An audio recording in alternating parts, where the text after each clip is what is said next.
It's Kevvie. So, on this week's episode of Drag History Readings, I will be reading from Chicago Whispers. In this book about Chicago queer history, they the author republished an essay written in the 1930s about an annual event called Finnie's Balls. Finnie's Balls are basically like the 30s equivalent of like the balls you'd see in Paris is Burning and Pose, etc. So yeah, this is the predecessor of all that.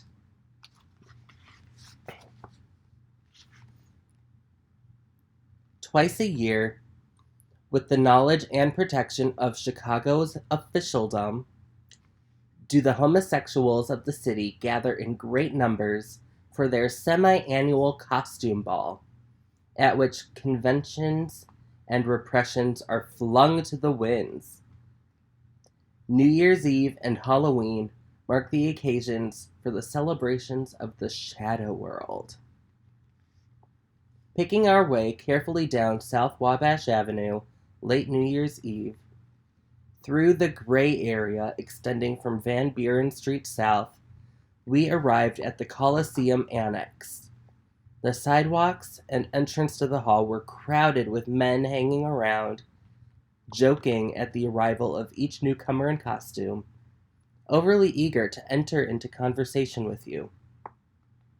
Our guides told us that they were all wise and curious, some just looking on, others there for a possible pickup with some homosexual at the drag, some there to prey on the less experienced boys who were inside cavorting to the music.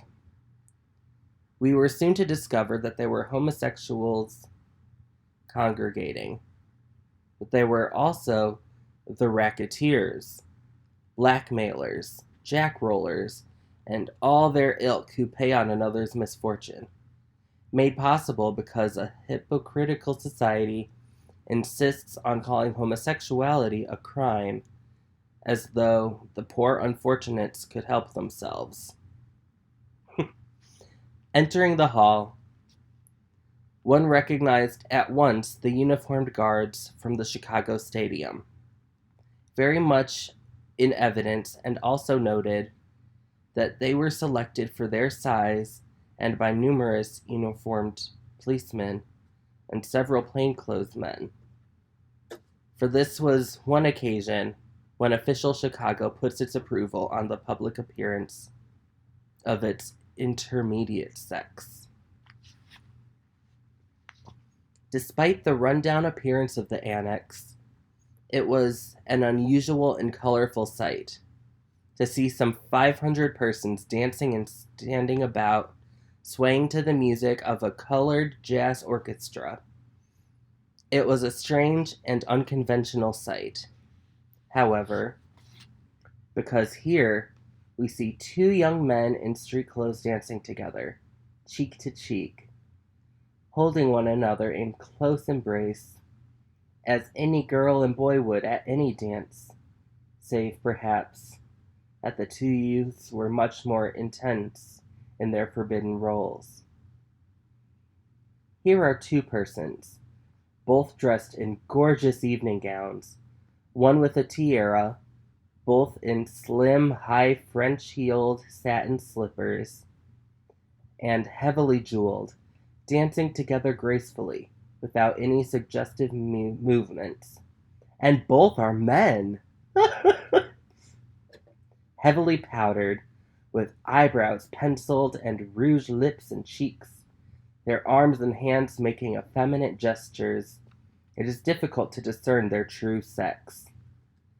One is clothed in what must have been a costly white evening satin gown of the newest mode, form clinging at the hips and falling in folds to the floor. The other is more colorful in a slim green gown with complementary accessories. One wears a Titian color wig, carefully arranged to simulate his feminine role, The other is content to dance with only his gown and made-up face. We learn that the girl in green is one of the theatrical world's best-known female impersonators. But in the shadow world, she is just another Belle. The picture is repeated over and over. Colorful evening gowns, satin slippers, French heels, silken hose, gracefully displayed, tiaras, feathered fans, flashing jewelry, all gliding about the hall. Gliding is the only name for it. No women could be more graceful. Trains are carefully held up by curled and manicured fingers.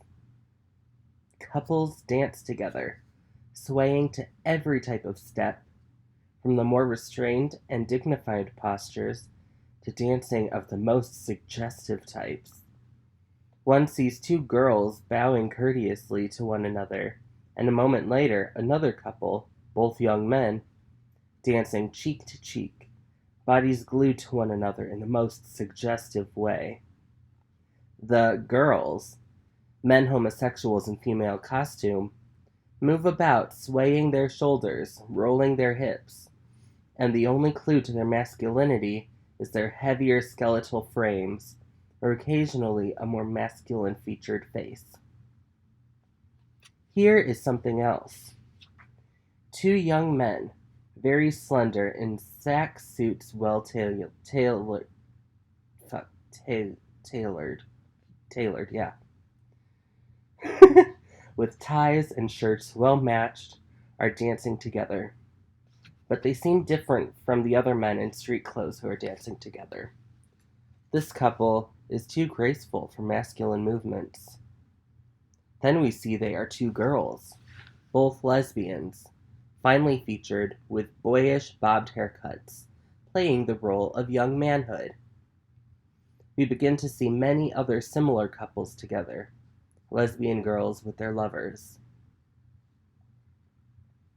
There are also men in street clothes, lacking courage to come in drag, who are dancing with other men, occasionally embracing and kissing them in moments of abandon.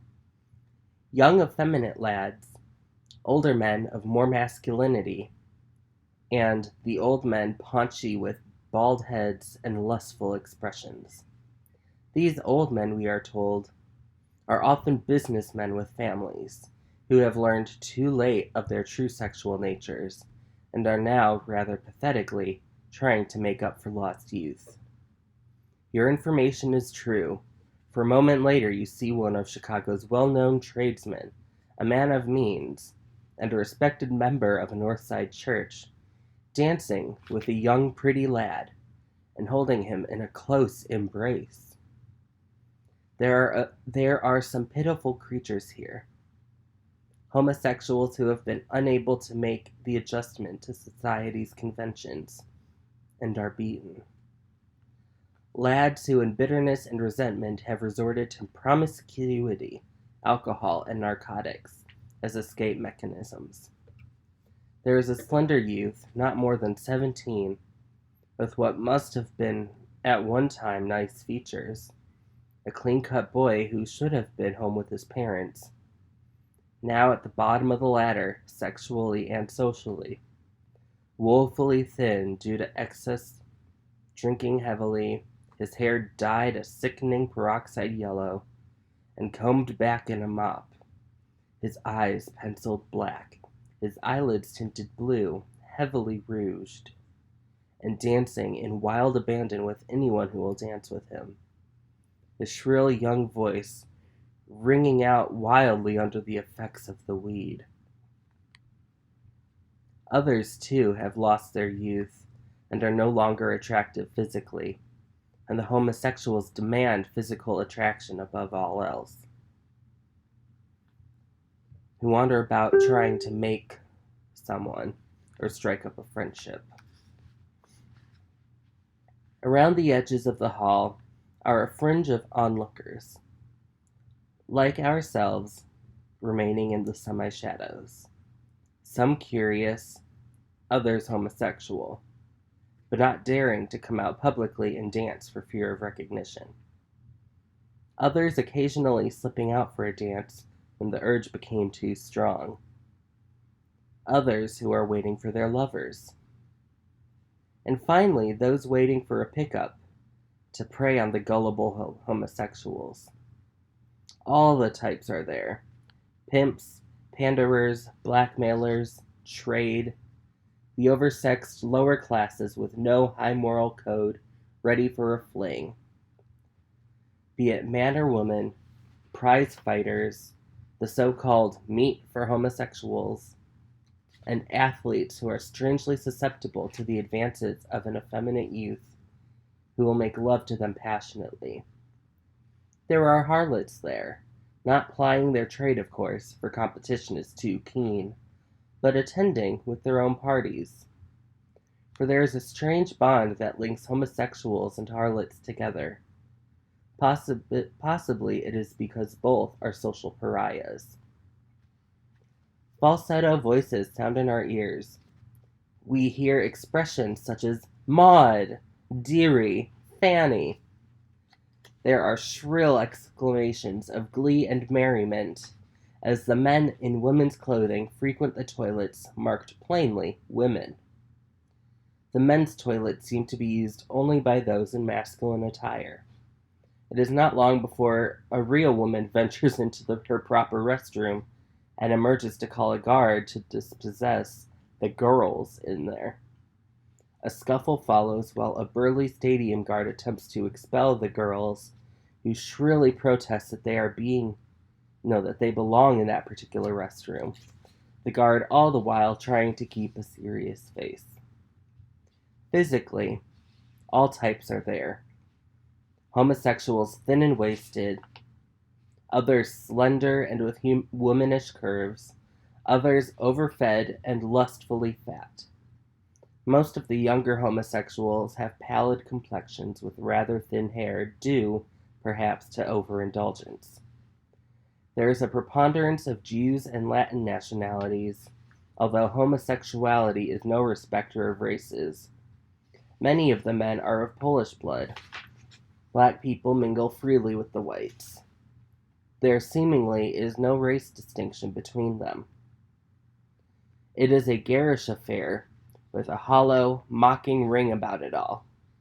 Many homosexuals of better class, who have succeeded in making some adjustment to society by bluffing to the public, looked in, to leave at once in disgust. The group of onlookers are too dangerous to be seen with.